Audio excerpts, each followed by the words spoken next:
Assalamualaikum warahmatullahi wabarakatuh. Selamat siang CM Sport Massage Therapy. Kali ini ada cedera yang kelihatannya mungkin dianggap cedera sepele atau apa ya. Tapi kita memang tidak boleh menyepelekan cedera apapun ya. Cedera itu terjadi pada falang 1 di tangan sebelah kiri. Ini jempol. Ya. Tapi meskipun mungkin secara sendi itu yang paling kecil ya. Persendian kita ini kan sendi yang paling kecil, sendi kecil. Tetapi ketika anggota badan atau anggota gerak badan kita itu nyeri, sakit, itu kita bisa merasakan semua tubuh kita. Ya, sama seperti orang kemasukan duri di jari kaki atau di kaki, rasa sakitnya itu menyebar ke seluruh badan. Sama seperti sakit gigi, giginya sedikit saja sakit, tapi badan seluruhnya menjadi panas dingin. Ya sama seperti itu. Jadi memang tidak bisa direpresentasikan bahwa cedera itu cedera kecil atau cedera sepele.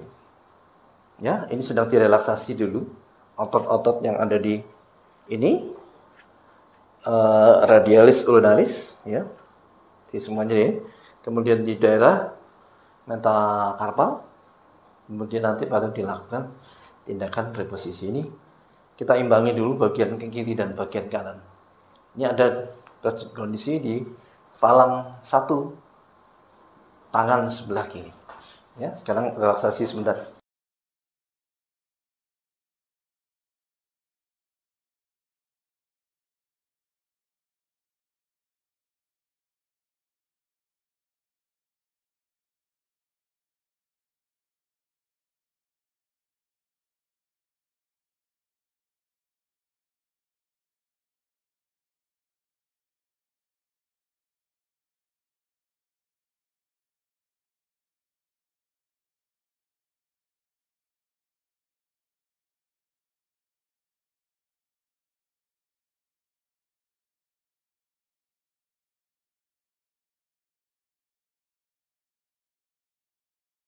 Baik, sudah dilakukan rilis pada bagian lengan sebelah kiri yang ada problem di falang 1 itu ya.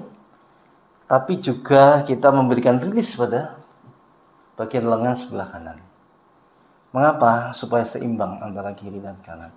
Selalu saya sampaikan bahwa hidup itu adalah juga keseimbangan antara atas dan bawah, kiri dan kanan. Ya, sangat termasuk di dalam proses pengobatan. Tentu saja pada saat cedera bagian sebelah kanan, bagian sebelah kiri juga diperiksa, diperhatikan supaya terjadi proses keseimbangan atau kita sebut di dalam dunia medis namanya homeostasis. Jadi semua itu harus seimbang. Ya, termasuk di dalam kehidupan harus seimbang. Oke, kita cek dulu jempolnya. Atu. Ini kan gitu kan cek. Karena dia sudah takut sama saya pertama sudah. Ini kita kita fleksi atau kita tekuk nih. Ini bagian yang paling ujung ini tidak apa-apa. Tapi kalau masukkan sendi yang berikutnya itu malah nyeri. Berarti problemnya ada di sini. Sendi di bagian falang ini ada bagian 3 persendian. 1, 2, 3. Kita cek yang nomor 1 dulu. Lemaskan, relax, lepas. Tahan bagian bicep, lemaskan. 1, 2, 3. Ini yang kedua. Kita lakukan traksi tapi geser kiri, geser kanan ya. 1, 2, 3. Kemudian tekan reposisi. Tekan lagi 1, 2, 3, 4, 5, 6, 7, 8, 9, 10. Full gerak ini ya. 1, 2, 3, 4, 5, 6, 7, 8, 9, 10. Jangan lupa kita perhatikan yang nomor 2, 3, 4, 5. Lemaskan.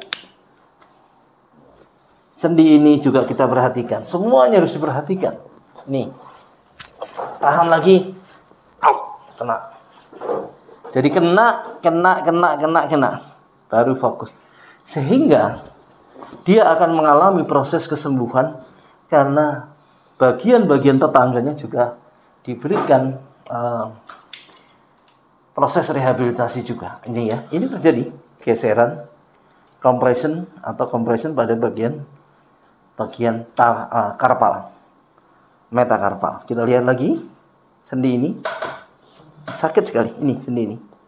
Kita cocokkan ya. Kita lihat 1, 2, 3, 4. Lagi. Sekarang bergeraknya cukup nih. 1, 2, 3, 4, 5, 6, 7, 8, 9, 10 ya.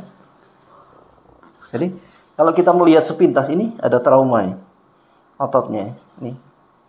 Jadi ini memang ligamen ini ya, bukan cedera sendi, tapi memang sprain. Ya, sprain ligamen pada palang 1 atau persendian yang kedua. Ya. Kita lihat, kita traksi lagi ya. Kita tarik, kita longgarkan pada bagian ini. 1, putar 1, putar 2. Tarik lagi, lepaskan. Kemudian stretching lagi. 1, 2, 3, 4, 5, 6, 7, 8, 9, 10. Nyeri. Nah, sekarang untuk mengcover ini persendian ini, sprain ini pasti karena mungkin volley atau apa ini? Futsal. Nah, futsal karena bola atau jatuh, Mas? Kena kaki. Kena. Jadi ini kebentur begini, akhirnya dia begini. Cederanya ini sebenarnya ini. Ini. Tapi dia kembali. Nah, ini. Tapi ligamennya kena. Nanti kalau ini cover bagian ini, coba kita ini persendiannya yang ini, sprain. Ya, cedera sprain ligamen. Kita cover di sini. 1. Kita putar di sini. Tahan di sini. Masuk. Ya, coba kita cover lagi. Jadi dibuat supaya sendinya tidak banyak bergerak dulu. Ini 1 masuk.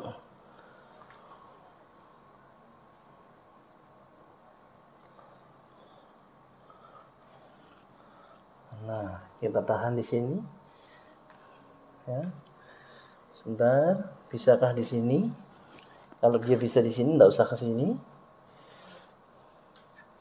Cukup ini saja. Masukkan. Nah, tempelkan.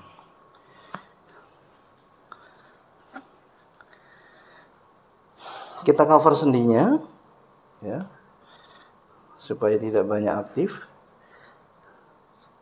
Tahan di sini.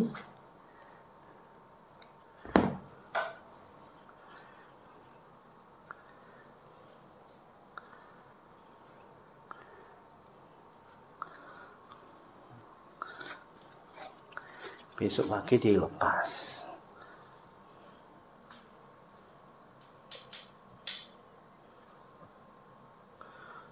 Baik, sudahlah saya lakukan fiksasi ya. Jadi cedera ini ada di sendi yang nomor 2. 1, ini, 2, 3, nomor 2 yang kena. Jadi ini adalah karena permainan futsal. Jadi ada gerakan yang kemudian membuat bagian jempolnya atau bagian falang sendi ini begini.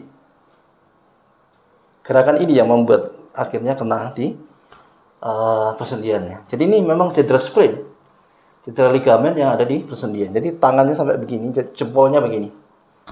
Nah, inilah yang menyebabkan nyeri pada sendinya tersebut, ya, akibat daripada gerakan yang namanya overextension. Jadi sudah melebihi batas gerakan itu sendiri.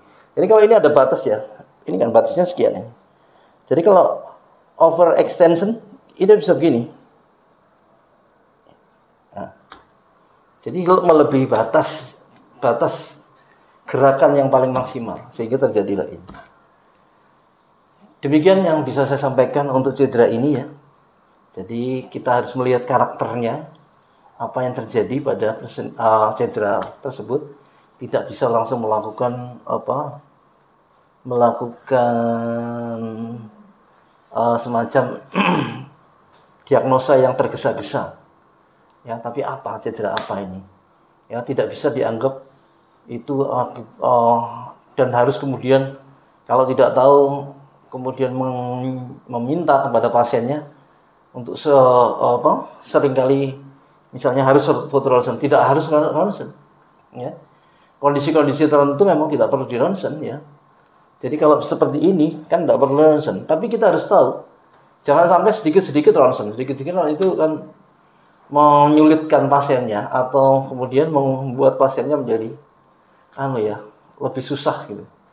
Ya, tapi kalau manakala masih bisa dilakukan diagnosa tanpa ronsen akan lebih baik. Ya, demikian informasinya, mudah-mudahan jadi informasi yang bermanfaat. Tetap jaga prokes. Salam sehat, Mas. Yes.